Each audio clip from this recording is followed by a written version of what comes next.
agency. Kita nyo yan, yung plataforma ng gobyerno. Anong mapapala namin sa mga manpower agency? Yung SSA, Pag-ibig, PhilHealth, panay ang kaltas, hindi naman nila nire-remit. Yung pera na mga manggagawa sa PhilHealth, kinuha pa nitong gobyernong ito.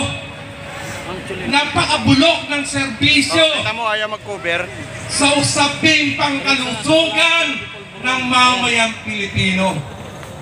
Pagkatapos zero balance o zero budget ang ibinigay ng gobyerno, kinuha pa yung pera ng mga manggagawa na 80 billion pesos.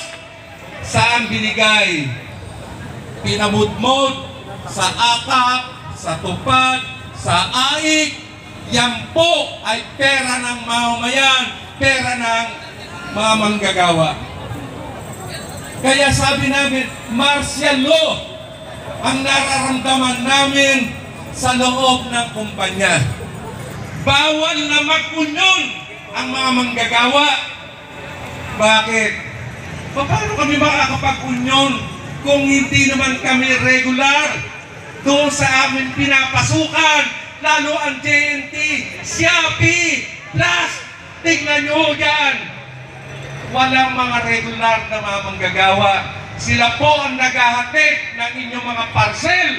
Pero tingnan ninyo yung kalagayan ng mga driver at rider natin.